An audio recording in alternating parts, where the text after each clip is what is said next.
I get to lead a team of fantastic and brilliant concept artists, and our role is to create the characters that you see in the game. That's everything from the main hero cast you see to the creatures, the gods, and monsters that you come across. The hope is that we get something that feels unique and stands up to the history and the legacy of what the God of War franchise has always done. I feel like from the first games, that was a similar approach that they were doing, and that's not always easy.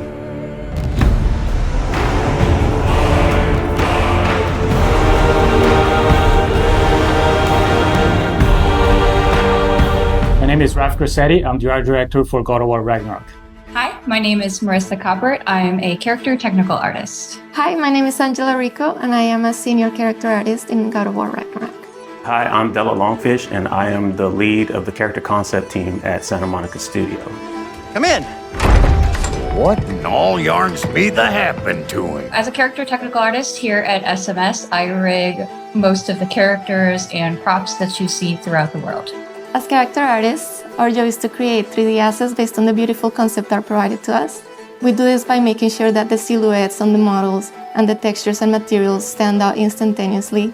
So when you see our characters on the screen, we want you to almost like them immediately or have a connection to them to some extent before even interacting with them. As art director, I get the chance to collaborate with all the departments in the studio, from narrative to viz dev, because we want to make sure the factions feel correct, all the races belong to where they're supposed to be, like all the realms have very specific characteristics about them to make sure it all fits within the God of War universe. Sorry, one more thing.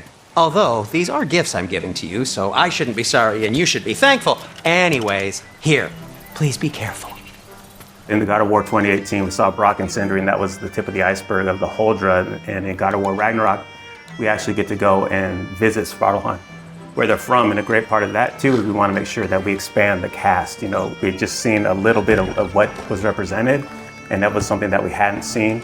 Svartalfheim is a beautiful place. There's a lot of different biomes. You go from wetlands to mountain springs, and took a lot of inspiration from hot springs, from the minerals that you find, a lot of colorful minerals, a lot of resources. So the dwarves being the races that they are, we knew we wanted to play on that as well. So you see their influence on Svartalfheim on every corner.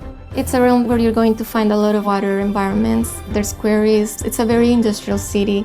It's very organized, and you can see all the dwarves putting all the work into creating this great city where they live in. Knowing that they're blacksmiths, that was kind of reflected within their clothing.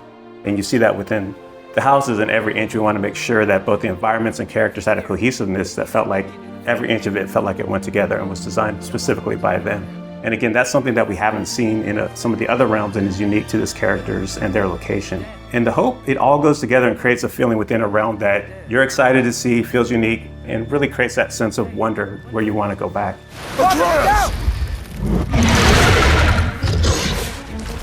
When designing a character to match the geography around it, first it's definitely dictated by the viz dev team and the narrative team and the story team. They make sure the character is designed for features that fit in with what they need.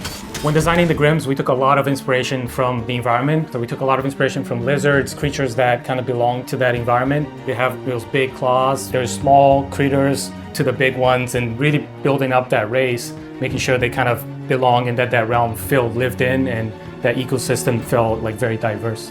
Making sure that it feels natural and believable is a big part that goes into the design elements. So our artist, Stephen Oakley, pulled a lot from the environment concepts that Luke Berliner and his team were doing and put a lot of those into actually the skin texture, even the bulk and volumes that you see in the characters. So it really does feel like not only do they belong in there, but you're able to see them and they stand out for the combat experiences with the character. Character design is all about storytelling. In the example of Durling, his design was really tailored to convey his own personality. He's a bookkeeper from Svartalfheim, and because his job demands, he's very organized, he's very rigid, and he's a very play-by-the-rules kind of guy. But then in contrast, you have his friend. So when you see Durling connect with his pet, we see that he's not all just this rigid librarian guy, but that he's got a softer side to him. I do believe that we're all storytellers, no matter what we do, even in the tech side of things. I mean, we work to make these characters that then tell a story, and we can also kind of put those features and traits on our rigs. The prophecies say Fimbulwinter leads to Ragnarok. War is coming.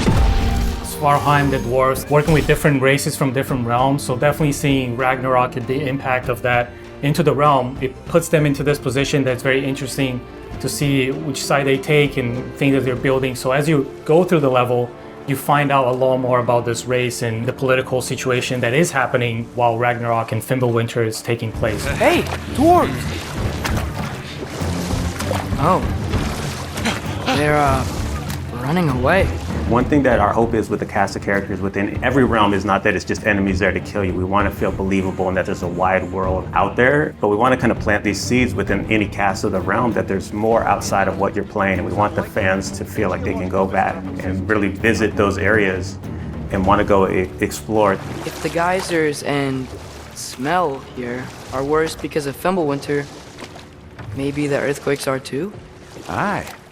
Going into Svartalfheim, I'm really excited for players to experience all the new races that lived in that realm, how they play very different from anything we had before. There's wildlife, it's something that kind of goes unnoticed, but we took a lot of effort to make the realm feel believable.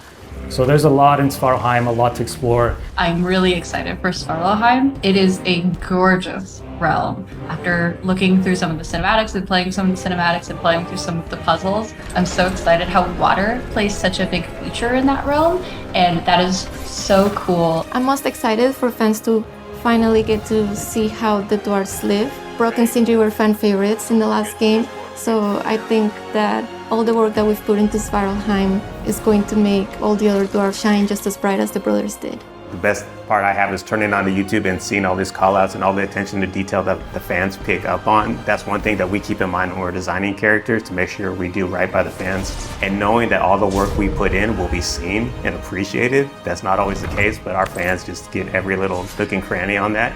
And we love that, and we packed a lot of that in for this new cast, and we hope you guys get the same feeling with God of War Ragnarok.